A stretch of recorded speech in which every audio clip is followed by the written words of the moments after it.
Shalom saudaraku yang dikasihi di dalam Tuhan Yesus Kristus. Saat ini kita akan kembali mendengarkan cerita kesaksian yang datang dari Alaska, yang menceritakan tentang kehidupan seorang umat Tuhan bernama Adif dengan judul Pertemuan dengan Roh Jahat. Rasa berat yang aneh menyelimuti rumah itu ketika ayah menegur putrinya yang sedang hamil berusia 15 tahun, Lusa. Kamu bisa jadi telah melukai bayi itu. Katanya. Lusa yang sedang mengisap ramuan tradisional bereaksi menantang ayahnya di ruang tamu rumah mereka di Alaska. Yang menyaksikan adegan di ruang tamu adalah Adif, penduduk asli Michigan yang bekerja di panti asuhan. Dia mampir ke rumah Lusa untuk berkunjung.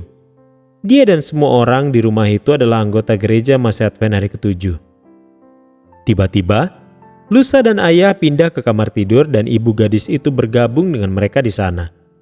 Mereka menutup pintu. Di ruang tamu, Adif merasakan beban aneh semakin menindas. Dia tidak yakin apa yang sedang terjadi. Namun dia memutuskan bahwa ini saat yang tepat untuk berdoa. Saat dia berdoa, makian keras terdengar dari balik pintu kamar tidur. Lalu ibu keluar. "Gadis itu kerasukan," katanya. "Kamu perlu berdoa." Adif berdoa lebih sungguh-sungguh. Dia meminta hikmat dari Tuhan. Mengambil Alkitabnya, dia berlutut di luar pintu kamar tidur yang tertutup. Tuhan, bimbing aku melalui proses ini. Doanya. Ampuni segala dosaku, pastikan semua dosaku hilang. Kemudian doanya ditujukan kepada gadis itu dan orang tuanya. Jeritan terdengar dari balik pintu. Ayah keluar. Apakah kamu memanggilku? Dia berkata. Tidak, Kata Adif. aku tidak pernah memanggilmu. Oke. Apakah kamu ingin masuk? Kata ayah. Adif tidak ingin masuk ke kamar tidur, tetapi dia berkata, Tentu, di dalam kamar, dia melihat Lusa berbaring telentang di dekat dinding dan berteriak. Ayah bergabung dengan ibu untuk berdiri di dekat gadis itu. Adif lalu membawa Alkitabnya berlutut di dekat pintu. Dia ingin berada sedekat mungkin dengan pintu jika dia perlu berlari keluar. Ayah dan ibu mulai menyanyikan lagu anak-anak, Yesus mengasihi aku. Dari pintu, Adif bergabung dengan mereka. Saat mereka bernyanyi tentang kasih Yesus kepada anak-anak, Lusa berhenti berteriak. Dia mulai menangis. "Ayah, aku butuh bantuanmu," Katanya. Adif melihat kesedihan muncul di wajah ayah. Aku tidak bisa membantumu. Kata ayah. Kamu perlu memanggil Yesus. Lalu Lusa memekik.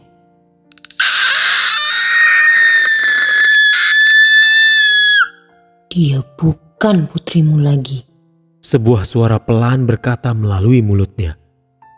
Adif melihat Alkitab yang di tangannya. Dia tidak tahu apa yang harus dilakukan selanjutnya. Namun dia yakin bahwa firman Tuhan mengandung kuasa. Membuka kitab Mazmur, dia mulai membaca dengan suara keras. Sesaat kemudian dia mendongak. Gadis itu berhenti berteriak dan merangkak melintasi lantai ke arahnya. Adif berdoa memohon iman dan terus membaca. Ketika Lusa mencapainya, dia mengangkat tangannya dan menjatuhkan Alkitab itu ke lantai. "Aku benci buku ini. Geramnya. Saya benci buku ini." Adif mengambil Alkitab dan melanjutkan membaca Mazmur. Lusa menjatuhkan Alkitab dari tangannya 2 kali lagi. Pertentangan antara Kristus dan iblis berlanjut selama 90 menit. Adif dan orang tuanya bernyanyi, berdoa, dan membaca Alkitab hingga rasa berat meninggalkan rumah. Roh jahat itu telah pergi. Adif merasa sulit untuk berlutut selama 90 menit. Namun saat berdiri, ia merasa berenergi dan segar. Sebaliknya Lusa kelelahan. Dia lemah dan sulit berbicara. Adif mengetahui hari itu bahwa pertikaian besar antara Tuhan dan iblis nyata. sebab perjuangan kita bukan melawan darah dan daging, tetapi melawan pemerintah-pemerintah, melawan penguasa-penguasa, melawan penghulu-penghulu kegelapan zaman ini, melawan roh-roh jahat di udara. Efesus 6 ayat 12. Situasi Lusa tidak unik di kalangan penduduk asli Alaska dan bahkan di antara penduduk Advent. Adif yang bekerja di panti asuhan dan perkemahan musim panas gereja Advent belum pernah bertemu dengan penduduk asli Alaska yang belum pernah bertemu dengan roh jahat atau mengenal seseorang yang pernah bertemu dengannya. Adif berdoa dengan sepenuh hati agar Injil kekal diberitakan di seluruh Alaska. Saya ingin tinggal di sini selama mungkin. Katanya, Ada pekerjaan yang perlu dilakukan. Orang-orang perlu mengenal Kristus.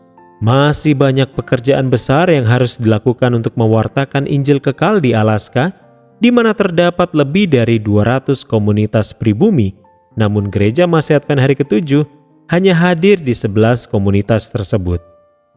Sebagian dari persembahan Sabat ke-13 triwulan ini akan membantu membagikan kasih Yesus di Bethel, Alaska.